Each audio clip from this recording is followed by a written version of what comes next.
Stock market for the beginners lecture 2 में आज हम मार्केट कैपिटलाइजेशन के बारे में बात करेंगे और उसको समझेंगे। तो फर्स्ट पॉइंट देखें तो आज हम बात करेंगे what is the market capitalisations के मार्केट कैपिटलाइजेशंस क्या है, उसके डेफिनेशंस को समझेंगे। Second is the formula of the market capitalisations and examples के मार्केट कैपिटलाइजेशंस का फार्मूला क्या है और उसको हम एग्जांपल से कोरिलेट करेंगे। And third is market capitalisations parts as per the SEBI rules और द सर्कुलर के हिसाब से उसके पार्ट्स क्या है मार्केट कैपिटलाइजेशंस के। और फोर्थ इज़ कंपेरिजन्स पैरामीटर्स के पैरामीटर्स की हम कंपैरिजन करेंगे। And fifth one is the sector indexes on the NSC के सेक्टर इंडेक्सेस के बारे में थोड़ा डिस्कशन करेंगे। तो फर्स्ट देखें तो what is the market capitalisations कि मार्केट कैपिटलाइजेशंस क्या है, उसको हम रफली और नॉर्मली बोले तो how the company is size whether it is a big और not its depends on its market capitalisations. कि कोई भी कंपनी है तो वो साइज़ उसकी साइज़ बड़ी या छोटी है वो डायरेक्टली डिपेंड करता है मार्केट कैपिटलाइजेशंस के। तो उसकी डेफिनेशन से समझिए। The market, the companies has the number of the common outstanding shares and the current market price of each the shares that is known as the market capitalizations or you can say the market value of the company। कि कोई भी company के number of common outstanding shares and the current market price of each the shares and that is known as market capitalisations और आपको market value of the company भी बोल सकते हैं। And the market capitalization is write another term as a market cap कि कई बार आपको market cap भी दिखाई देगा होगा तो वो in the terms of market capitalisation ही है। फिर हम बात करेंगे the formulas of the market capitalisations कि उसके फॉर्मूलाज को हम समझेंगे एज एग्जाम्पल के साथ। ओके, तो फर्स्ट देखें तो market capitalisations is equal to the market share price. Market जो शेयर प्राइस रहेगी उसको हम मल्टीप्लिकेशंस करेंगे the number of the common outstanding shares के नंबर ऑफ द जो आउटस्टैंडिंग शेयर्स रहेंगे जो रिलायंस कंपनी है तो उसके अंदर प्रोफाइल में लिखा ही होगा कि number of the common outstanding shares, तो वहाँ से ही आपको पता चल जाएगा। और आपको इसको थोड़ा सिंप्लीफिकेशन करें तो total number of the shares आप भी बोल सकते हैं। और the shares is oven by the public promoter investors employees etcetera that is in terms of common outstanding shares.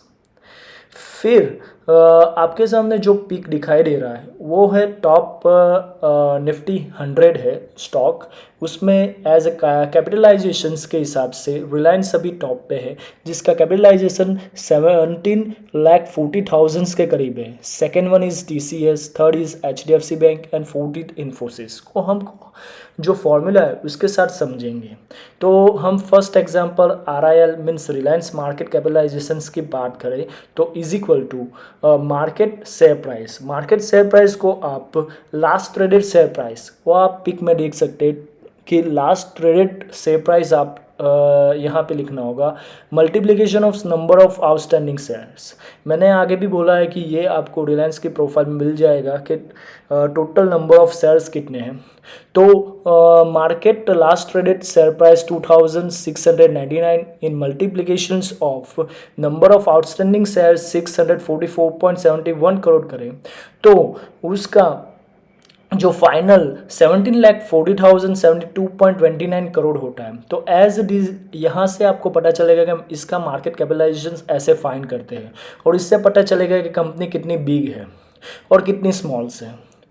फिर हम बात करेंगे the parts of market capitalisations. ये टर्म भी आपको पता होना चाहिए एज अ बिगनर्स कि as per the SEBI circular for the mutual fund schemes the 6 October 2017 market capitalisation is divided into 3 parts as the following कि मार्केट कैपिटलाइजेशन को 3 part में डिवाइड किया है। लेकिन हम आज जो 6 अक्टूबर 2017 एज अ सेबी सर्कुलर के हिसाब से म्यूचुअल फंड स्कीम्स को डिवाइड किया है as a parts of market capitalisation, उसके साथ कोरिलेट करेंगे। तो फर्स्ट पार्ट्स है the large cap.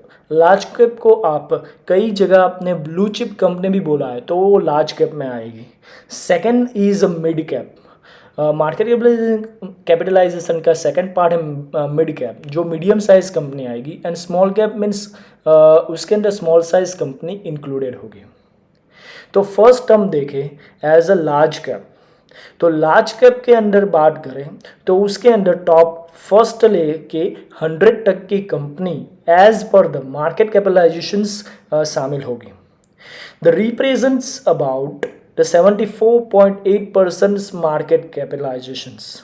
Cap means market capitalisations, okay. तो वो 74.8% मार्केट का जो लार्ज कैप के अंडर हिस्सा है एज अ कंपनी का। तो ये टर्म आपको पता होना चाहिए। और आप निफ्टी 100 के अंदर देख सकते हैं top 100 company as per the market capitalisations, जैसे कि Reliance, TCS, HDFC bank, Infosys et cetera. Second part है मिड कैप। मिड कैप के अंदर मीडियम साइज कंपनी इंक्लूड होगी। वहाँ पे 101 से लेके 250 तक की company as per market capitalisations included होगी। रिप्रेजेंट्स अबाउट 13.5% मार्केट कैपिटलाइजेशंस, कि उसके अंदर 13.5% एज अ मार्केट का मिड कैप के अंदर होगा। और ये आपको निफ्टी 150 मिड कैप से दिखाई देगी कौन कौन सी 150 मिड कैप कंपनी है, जैसे कि IRCTC, Mindtree, IDBI bank, NHPC etcetera. Third जो पार्ट है स्मॉल कैप। तो स्मॉल कैप के अंदर स्मॉल साइज कंपनी इंक्लूडेड होगी। उसके अंदर 251 से लेके जो कंपनी शामिल होगी as per the market capitalisations, the represents about the 6.9% market cap, कि मार्केट का 6.9% हिस्सा जो स्मॉल कैप के अंदर होगा, जिसको आप included the Nifty 250 small cap से आप 250 स्मॉल कैप कंपनी आप देख सकते हैं, जैसे कि BEML, India cements, Hind copper जैसी कंपनियां शामिल हैं। तो ये सब टर्म्स आपको पास मार्केट कैपिटलाइजेशन का पता होना चाहिए। अब हम द कंपैरिजंस पैरामीटर्स की बात करेंगे। तो हम जो कैप है अपना, जो लार्ज कैप, मिड कैप और स्मॉल कैप, जो कि हम कंपैरिजन करेंगे as a parameters. The first one is the returns, second is risk, third is volatility, and fourth one is the institutional investors के साथ हम कंपैरिजन करें। तो फर्स्ट देखें लार्ज कैप, के लार्ज कैप के अंदर रिटर्न्स मॉडरेट होगा, and risk is the low, means risk low होगा तो रिटर्न्स मॉडरेट होगा, रिटर्न्स मॉडरेट हो गए तो वॉलेटिलिटी लो होगी, and institutional investor is very high, because इसके अंदर 74.8% market capitalisation in large cap में है, जैसे कि रिलायंस, TCS, HDFC बैंक शामिल हैं। फिर हम बात करें मिड कैप के बारे में, उसका रिटर्न्स हाई होगा, रिस्क भी हाई होगा। तो रिस्क हाई है तो रिटर्न हाई है, रिटर्न हाई है तो वॉलेटिलिटी भी हाई होगी। और इंस्टीट्यूशनल इन्वेस्टर्स की बात करें तो वो भी हाई होगा। उसके अंदर जैसे कि IRCTC, माइंडट्री, IDBI बैंक जैसी कंपनी शामिल है। And third is small cap, कि स्मॉल कैप के अंदर रिटर्न की बात करें तो वेरी हाई है और रिस्क भी वेरी हाई है। तो रिस्क ज़्यादा वेरी हाई होगा तो रिटर्न्स भी आपको ज़्यादा मिलेगा, एंड वॉलेटिलिटी भी वेरी हाई होगी, as well as institutional investor का पोर्शन स्लो होगा। तो ये सब चीज़ आपको return, risk, volatility, institutional investor, ये सब चीज़ पता होनी चाहिए। इसके अंदर BEML, India cements and Hind copper जैसी कंपनी शामिल हैं। And last point is the sector indexes on the NSE, के NSE की सेक्टर इंडेक्सेस को थोड़ा समझे। ये यहाँ से आपको सेक्टर वाइज कौन कौन सी कंपनी शामिल है ये सब आपको थोड़ा सा एज अ बिगनर्स आपको पता होना चाहिए। तो फर्स्ट देखें तो Nifty bank.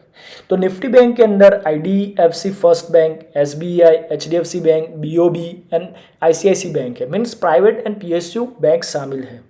Nifty private bank की बात करें तो इसमें प्राइवेट ही बैंक है, जैसे HDFC bank, axis bank, ICICI bank. Nifty PSU bank की बात करें तो इसमें SBI, BOB, PNB and Jammu and Kashmir bank शामिल है। Fourth sector he is the Nifty auto, जिसके अंदर Ashok Leyland, Tata Motors, M&M and Maruti Suzuki जैसी कंपनी शामिल है। फिफ्थ जो सेक्टर है वो है Nifty financial service. Nifty financial service के अंदर Bajaj finance, Bajaj Finserv, HDFC and Muthoot finance जैसी फाइनेंशियल कंपनी शामिल है। Sixth one is the Nifty FMCG. Nifty FMCG के अंदर जो एफएमसीजी कंपनी जैसे कि Dabur, Tata consumer, ITC, HUL means Hindustan Unilever जैसी कंपनी शामिल है। सेवन जो सेक्टर है निफ्टी आईडी, निफ्टी आईडी के अंदर TCS, Wipro, Infosys, HCL tech जैसी कंपनी शामिल है। Eight is a Nifty metal जिसके अंदर टाटा स्टील्स, जिंदाल स्टील्स, हिंडल्को जैसी कंपनी शामिल है। एंड नाइन जो सेक्टर है निफ्टी फार्मा जिसके अंदर sun pharma, Cipla, torrent pharma जैसी कंपनी शामिल है। And tenth is sector is a Nifty reality.